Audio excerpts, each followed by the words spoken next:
61 हिजरी की बात है। मुहर्रम शरीफ की 10 तारीख थी, जुमा का दिन था। मैदान करबला में अहले बैत या तोहार का इम्तिहान हो रहा था। इमाम अली मकाम, इमाम अर्श मकाम, इमाम तिश्ना काम, इमाम हुमाम, इमाम हुसैन रदी अल्लाह तआला अन्हु, जो काफिला अहले बैत के सरबराह थे, आप समझाने की आखिरी कोशिश के लिए यजीदी जालिमों के सामने तशरीफ लाए। कमोबेश 12,000 का लश्कर सामने है। इसके बावजूद आपके चेहरे अतहर पर कोई खौफ और खतरा ना था। आप मैदान में तशरीफ लाए, यजीदी फौज को अल्लाह पाक के अजाब और जहन्नम की आग से डराया। उन्हें बताया कि मैं हुसैन हूं रज़ी अल्लाह तआला अन्हु, तुम्हारे नबी सल्लल्लाहु अलैहि वसल्लम का नवासा हूं, सैयदा पाक बतूल ज़हरा रज़ी अल्लाह तआला अन्हा का शहजादा हूं। इस जुल्म से बाज आओ, हमसे जंग करके अपनी आखिरत बर्बाद मत करो। उस वक्त यजीदी फौज में एक खुबरू बहादुर मौजूद था और उनका नाम था हुर बिन यजीद। इनका दिल कुछ तो पहले ही बेचैन था।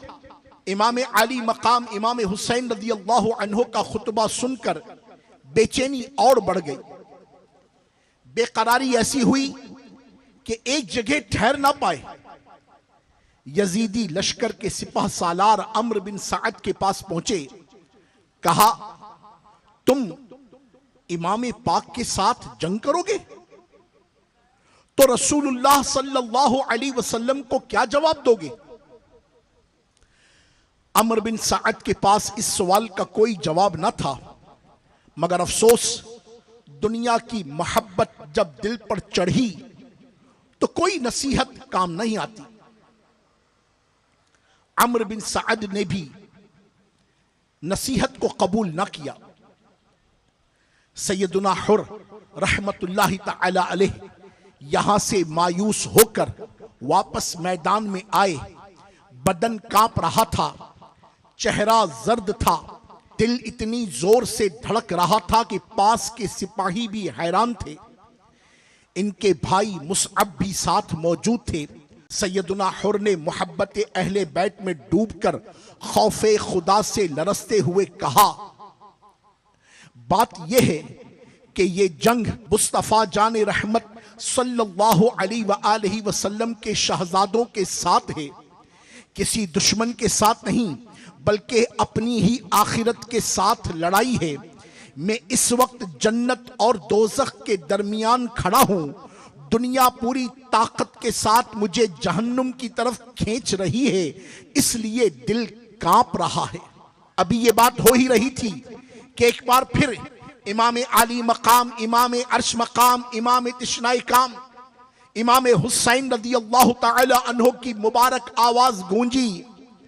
फरमाया, कोई है जो आज आले रसूल पर अपनी जान कुर्बान करे और रसूलुल्लाह सल्लल्लाहु अलैहि वसल्लम के हुजूर कामयाबी पाए?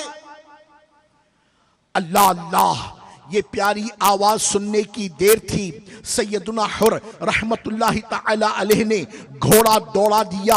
यजीदी जालिम समझ रहे थे कि शायद इमाम अली मकाम पर हमला करने जा रहे हैं, मगर यहां तो मुआमला ही कुछ और था। सैयदुना हुर रहमतुल्लाहि तआला अलैह इमाम अली मकाम रज़ी अल्लाह अन्हु की खिदमत पाक में हाजिर हुए, अपनी सवारी से उतरे, अदब के साथ खड़े हुए, अर्ज किया, ऐ इब्ने रसूलुल्लाह सल्लल्लाहु अलैहि वसल्लम व रज़ियल्लाहु तआला अन्हु, मैं वही हुर हूं जिसने पहले आपका रास्ता रोका था।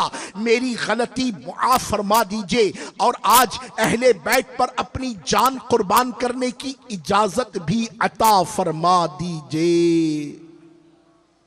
अल्लाह अल्लाह, इमाम अली मकाम, इमाम अर्श मकाम, इमाम तिश्ना काम, इमाम हुसैन रज़ी अल्लाह तआला अन्हो, ये तो है ही करीम, ये तो है ही करम वाले, है ये तो घराना ही करीमों का है कि ये नस्ल करीमों की लजपाल घराना है। सैयदुना इमाम अली मकाम रज़ी अल्लाह तआला अन्हो ने इनकी माज़रत को कबूल फरमाया और इन्हें अपने लश्कर में शामिल कर लिया। जब हजरत हुर के भाई मुसअब बिन यजीद ने यह मंजर देखा तो इन्हें भी जोश आया, इन्होंने भी घोड़ा दौड़ाया और अहले बैत अतहार के पाकीज़ा लश्कर में शामिल हो गए।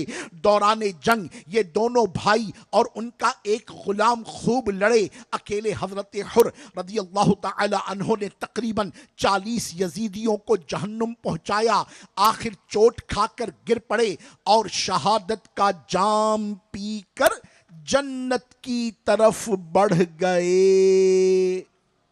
आला हजरत के भाईजान मौलाना हसन रजा खान अली रहमतुर रहमान लिखते हैं कि जब हजरत हुर रहमतुल्लाहि तआला अलैह जख्मी होकर गिरे तो आपने इमाम अली मकाम इमाम हुसैन रज़ी अल्लाह अन्हु को पुकारा। इमाम अली मकाम बेकरार होकर तशरीफ लाए, यजीदियों से लड़ते हुए अपने जानिसार तक पहुँचे। हजरत हुर को मैदान से उठाया, खैमे के करीब तशरीफ ले आए, उन्हें लेकर आ गए और सुभान अल्लाह, इमाम हुसैन रज़ी अल्लाह अन्हो ने हजरत हुर का सर अपनी गोद में रख लिया, बड़े प्यार से उनका माथा और रुखसार साफ किए। सैयदुना हुर की सांसें अभी बाकी थीं, आपने आंखें खोल दी, मुस्कुराकर अपने इमाम पाक इमाम अली मकाम रज़ी अल्लाह अन्हो की तरफ देखा और अर्ज किया, हुजूर अब तो मुझसे आप खुश हैं ना? इमाम अली मकाम रज़ी अल्लाह तआला अन्हो की मुबारक आंखों में आंसू थे।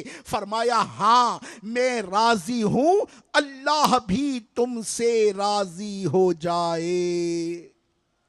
सैयदुना हुर रज़ी अल्लाह तआला अन्हो ने ये खुशखबरी सुनी और इसके साथ ही आपकी रूह जिस्म से परवाज